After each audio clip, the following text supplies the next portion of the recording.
शेतकऱ्यांना कालापानीची शिक्षा। आपल्याला हे ऐकून आश्चर्याचा धक्का बसला असेल, मात्र हे खरं आहे। देवाडी येथील क्लोरीन कंपनी केमिकल युक्त काळसर पाणी नाल्यात सोडत असून हाच पाणी शेतकरी वापरत असल्याने त्याच्या पिकांचं मोठं नुकसान होत आहे। तुमसर तालुक्यातील देवाडी येथे क्लोरीन केमिकल कारखाना आहे। हा कारखाना 20 वर्षापूर्वी तयार करण्यात आला। या कारखान्यात केमिकल तयार करण्यात येत असून याचं सांडपाणी कंपनीच्या आवारात प्रोसेस करून बाहेर सोडायचं असतो। मात्र प्रोसेसिंग प्लांट निर्मिती करण्यासाठी कोट्यवधीचा खर्च येतो। यामुळे कंपनी आपल्या पैशाची बचत करण्यासाठी कारखान्यातून केमिकल युक्त काळा पाणी नाल्यात सोडत आहे। याच नाल्याचं पाणी शेतकरी शेती लागवडीकरिता वापरत असून शेतकऱ्यांची शेतीची सुपीकता नष्ट होत असल्यामुळे नुकसान होत आहे। हा प्रकार मागील अनेक वर्षांपासून सुरू आहे। शेतकऱ्याने पर्यावरण विभागाला तक्रार देऊन सुद्धा थातुरमातुर कारवाई केली जात आहे। त्यामुळे कंपनीच्या दबंगगिरीमुळे शेतकऱ्यांचं वाली राहिलेला नाही। आता शेतकऱ्यांना करावं काय असा प्रश्न उपस्थित झालेला आहे। माझे नाव संदीप अमरकंठ वाट आहे, राहणार देवाडी। क्लोरीन ड्रग्स क्लोरीन युक्त पाणी, रसायनयुक्त पाणी या नाल्याला सोडलं जातो आणि नाल्याच्या काठाशी माझी शेती आहे।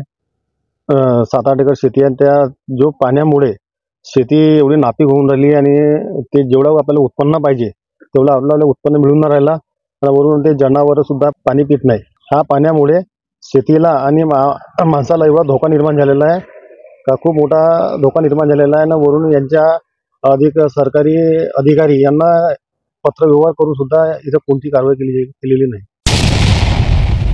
अरुण पांडुरंग मुटकुरे, राहणार देवाडी। क्लिअरियन कंपनी ड्रग कंपनीच्या पाणी वारंवार नाल्यात सोडण्यात येत आहे। त्याच्यामुळे आमची शेती नापीक झालेली आहे।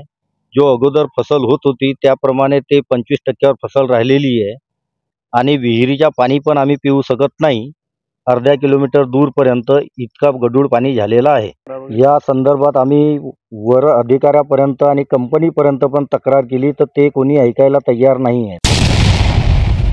आजची समस्या आहे की पाणी जो आहे तो कंपनीमार्फत सोडलं जाते नाल्याले आणि तो पाणी खूप घाणेरडं आहे। त्यामुळे वास वगैरे पुष्कळ येते आणि आमची बांधणी आहे ते नाल्या लागूनच आहे। आम्ही त्या नाल्याच्या पाण्याने आपली शेती फसल वगैरे पकवतो आणि त्याच्यानेच आमचे हे चालते घरदार वगैरे। वारंवार कंप्लेंट करून मी सरकारी अधिकाऱ्यांना सगळं सांगून तरी कोणी ॲक्शन घ्यायला तयार नसत। कोणी सगळेजण दुर्लक्ष करतात। आमचे गावचे राजनेते म्हणा, कंपनी जे आहेत साहेब वगैरे ते पण दुर्लक्ष करतात। वारंवार सांगल्यानंतर ते आमच्याकडे लक्ष देत नाही। आमची जो जमिनीची आहे ते पुष्कळ नापीक झालेली आहे आणि फसल जेवढी आम्हाला पाहिजे तेवढी काही होत नाही। याने आमचे जे आहे फसल आहेत ते पुष्कळ फार कमी होत चालले आहे। खताची मात्र काही खात किती टाकला तरी काही फरक पडत नाही तिले। असं टाकलं सांगा की खातचा काही उपयोगच नाही होत तिथे। हा गंभीर विषय असून कारखाना शेतकऱ्यांच्या मानगुटीवर बसलेला आहे। याविषयी कंपनी प्रशासनाची बाजू घेण्याचा प्रयत्न केला, मात्र कंपनी प्रशासनाने बोलण्यास नकार दिला। दुसरीकडे प्रदूषण नियंत्रण विभागाने कंपनीची बँक गॅरंटी जप्त केली व तत्काळ पाण्याची सोय करावी अशी ताकीद दिली। तरी पण कंपनी प्रशासन याकडे दुर्लक्ष करीत असल्याने आता कंपनी विरुद्ध कारवाई केली जाणार आहे। तक्रारी त्या सदर उद्योगात तक्रारी आलेल्या होत्या। तक्रारीच्या अनुषंगाने आपण पाहणी केली। पाहणी संदर्भात पाहणीच्या दरम्यान जे प्रदूषण नियंत्रण जे काही तफावत त्रुटी आढळून आल्या त्या अनुषंगाने मंडळाने त्याची सुनावणी करून त्याच्यावरती कारवाई केली आहे, त्याला निर्देश दिलेला आहे आणि प्रदूषण नियंत्रण व्यवस्थेसाठी जे काही व्यवस्था आहे त्याचं सक्षमीकरणासाठी अपग्रेडेशन करण्यासाठी त्याला आपण कालबद्ध पद्धतीने काम करण्यासाठी त्याला निर्देश प्रदान केलेले आहे आणि त्यांनी जर समजा त्या दिलेल्या कालावधीमध्ये त्यांनी काम केलेलं नाही तर आपण त्याच्यावरती पुढील कारवाई आपण प्रस्तावित करू। हो, मी ते आता सांगितल्याप्रमाणे की त्याला प्रदूषण नियंत्रण व्यवस्थेसाठी प्रदूषण नियंत्रण व्यवस्था त्याला सक्षमीकरण आणि अद्ययावत करण्यासाठी आपण निर्देश त्याला दिले आहे। दिलेल्या कालावधीमध्ये जर समजा त्यांनी केलं नाही तर आपण पुढील कारवाई त्यांच्यावरती प्रस्तावित करू।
भंडारा गोंदिया जिला वासियों के लिए खुशखबर है। अब आपका मनपसंद channel BS crime India news अब आपके केबल नेटवर्क पर, जी हां, अपने केबल नेटवर्क के एशियन चैनल नंबर 13 पर उपलब्ध है। BS क्राइम इंडिया न्यूज पर खेल, राजनीति, क्राइम, साहित्य व अन्य खबरें प्रकाशित की जाती है। हमारे साथ जुड़ने के लिए तथा हमारे चैनल में खबरें, विज्ञापन आदि के लिए संपर्क करें 8669151757 पर।